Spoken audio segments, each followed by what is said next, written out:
super common to hear people say, I'm too busy to spend time figuring out how to build agents. Yeah, the agents might help save me some time, but it's too much time up front.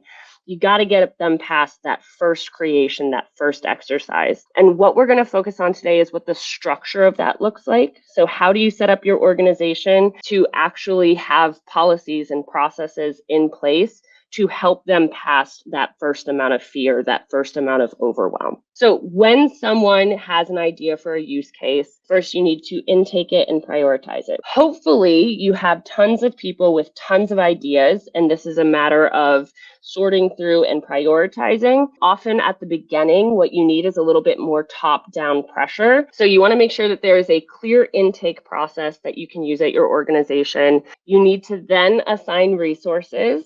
Now, hopefully, in most of these cases, it's going to be a resource of the person who suggested it. We don't just want IT creating all of the AI for the company. The whole point is to make sure that people are learning this skill themselves and actually working through it themselves. But if it's really complicated, if it's really ambitious, you may want to resource it, you execute it.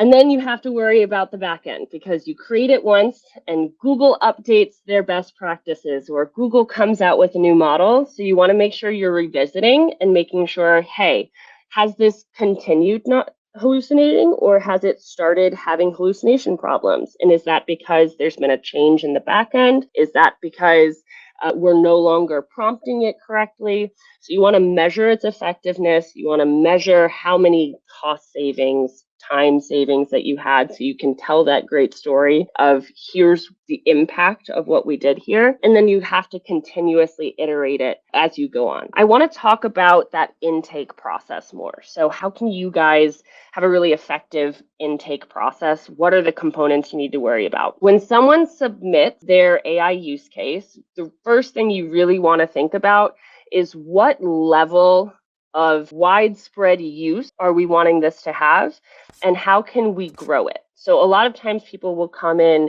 with their own personal ideas and desires. That's great. That means it's a personal use case. You can often focus less on, hey, this needs to be really shareable. But if someone is submitting, hey, I've got this personal use case, and I think everyone in finance could be using it, I think the rest of the marketing team could be using it, then you can graduate it through up to team use. And when you start to get to team use, you want to worry a little bit more about security and governance. So you want to make sure that you're having a set of policies and procedures in place of these are the security requirements.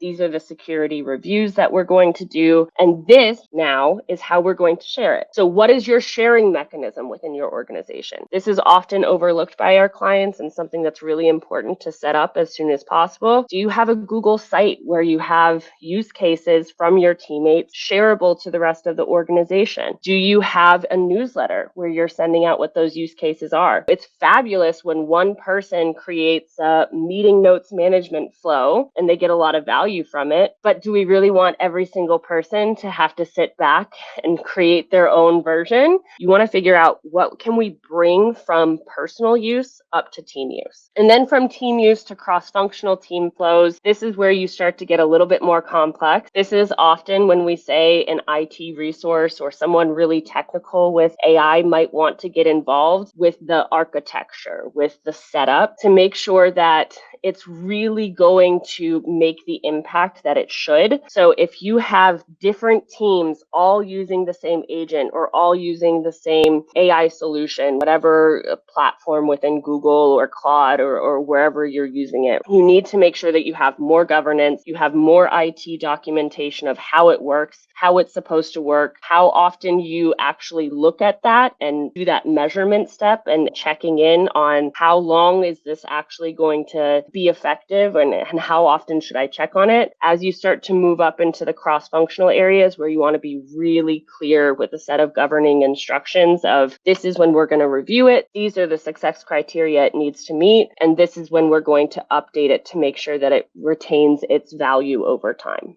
Once you have done your intake, You want to make sure that you are actually going to solve the problem that you're trying to solve. And one issue that a lot of teams have when they are really trying to move from personal use cases, small AI use cases that are personalized to the individual, when they're trying to move from that to something a little bigger, a little bit more powerful, widespread, often they get stuck in a process of here's exactly how I did the work before, and here's exactly how the AI is going to do it the same way. So an important part of that process is to write down every step to the process, but take a new lens to it. And you want to take that new lens to understand what steps of this are unneeded. How can we simplify this process? You want to make sure you're making really clear notes on where do I have a key piece of judgment, human judgment, that we need to actually have AI help with? Or do we want to keep a human in the loop at this point? Simple example of that would be we never ever let anything get sent to a client that doesn't have a human in the loop moment. We often will have AI make a first pass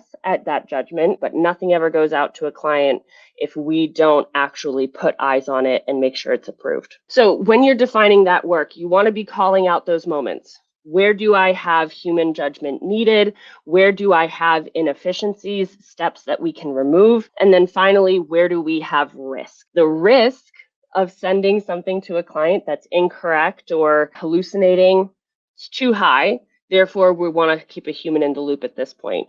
But when you're defining how your work looks, when you're actually sitting down and writing down, this is the process I want to automate, you need to mark those places of risk so that you can take the proper precautions.